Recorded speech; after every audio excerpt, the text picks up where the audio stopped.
Welcome to detail. Maharashtra శాసనసభకు ఇటీవల జరిగిన ఎన్నికలకు సంబంధించి ఓ ఆసక్తికరమైన విషయం వెలుగులోకి వచ్చింది.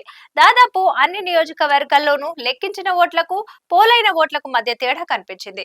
ఎన్నికల కమిషన్ అందించిన సమాచారం ప్రకారం మహారాష్ట్ర ఎన్నికల్లో 66.05% ఓట్లు పోలయ్యాయి.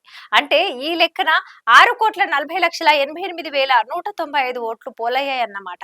వీటిలో పురుషులు వేసినవి 3,06,49,318 ఓట్లు కాగా మహిళల ఓట్లు 3,34,37,057. అయితే రాష్ట్రంలోని అన్ని నియోజకవర్గాల్లోనూ కలిపి లెక్కించిన ఓట్లు 6,45,92,508. అంటే పోలైన ఓట్ల కంటే 5,04,313 ఓట్లను అదనంగా లెక్కించారన్నట్టు. అంటే ఇది ఎలా సాధ్యమైంది? రాష్ట్రంలోని 8 నియోజకవర్గాల్లో పోలైన ఓట్ల కంటే లెక్కించిన ఓట్లు తక్కువగా ఉన్నాయి. మిగిలిన 280 స్థానాల్లోనూ పోలైనటువంటి ఓట్ల కంటే లెక్కించిన ఓట్లే అదనం. అయితే అస్థి స్థానంలో జరిగిన లెక్కింపులో భారీ వ్యత్యాసం అక్కడ పోలైన ఓట్ల కంటే లెక్కించిన ఓట్లు 4,538 ఎక్కువ వచ్చినాయి. ఉస్మానాబాద్ స్థానంలో ఈ వ్యత్యాసము 4,155 ఓట్లు. మేలో జరిగిన సార్వత్రిక ఎన్నికల సమయంలోనూ ఈ తేడాలు కనిపించాయి. పోలైన ఓట్లకు ఫారం 17C లోని సమాచారానికి మధ్య వ్యత్యాసం ఉంది. ఫారం 17C లో ప్రతి పోలింగ్ స్టేషన్ లో పోలైన ఓట్ల సంఖ్యను నమోదు చేస్తారు.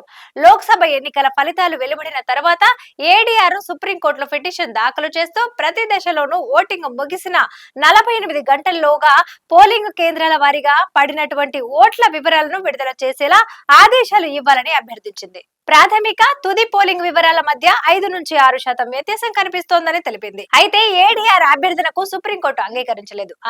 అలా చేస్తే ఆచరణలో కొన్ని సమస్యలు ఎదురవుతాయని చెప్పింది. మరోవైపు సమన్వయానికి సంబంధించి ఇబ్బందులు ఉంటాయని ఎన్నికల కమిషన్ వాదించింది.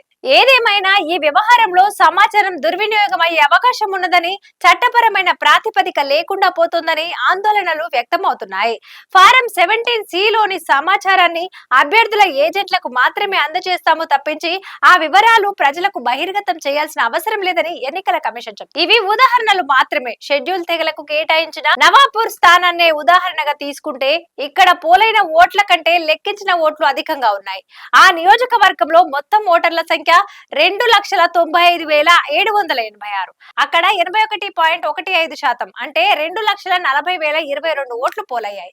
అయితే లెక్కించిన ఓట్లు మాత్రం 2,41,193. అంటే పోలైన ఓట్ల కంటే 1,171 ఓట్లు ఎక్కువ అన్నట్టు. ఇక్కడ గెలుపొందిన అభ్యర్థి మెజారిటీ 1,122 ఓట్లు. మరో ఉదాహరణ చూద్దాం. మావల్ స్థానంలో పోలైన ఓట్ల కంటే తక్కువ లెక్కించారు. ఈ నియోజకవర్గంలో 2,80,319 ఓట్లు పోలయ్యాయి. అయితే 2,79,081 ఓట్లను మాత్రమే లెక్కించారు. అంటే పోలైన ఓట్ల కంటే 1,238 ఓట్లను తక్కువగా లెక్కించారన్నమాట. పోలైన ఓట్లకు లెక్కించిన ఓట్లకు మధ్య తేడాలు ఎన్నికల పట్ల ప్రజల విశ్వాసాన్ని దెబ్బతీస్తాయి. ప్రజల్లో విశ్వాసాన్ని పెంచాలంటే ఎన్నికల కమిషన్ ఖచ్చితమైన సమాచారాన్ని పారదర్శకతతో అందించాల్సి ఉంటుందని రాజకీయ విశ్లేషకులు అభిప్రాయపడ్డారు. సమాచారంలో పారదర్శకత, ఎన్నికల ప్రక్రియలో ఖచ్చితత్వం ఉండాల్సిన అవసరాన్ని మహారాష్ట్ర ఫలితాల్లో బయటపడిన వ్యత్యాసాలు మరోసారి ముందుకు తెచ్చాయి. పోలైన ఓట్లకు లెక్కించిన ఓట్లకు మధ్య వ్యత్యాసాలు ఎన్నికల ఫలితాలపై ప్రభావం చూపే అవకాశం ఉంది. ముఖ్యంగా తీవ్ర పోటీ జరిగిన నియోజకవర్గాల్లో ఫలితాలు తారుమారయ్యే ప్రమాదం ఉంది.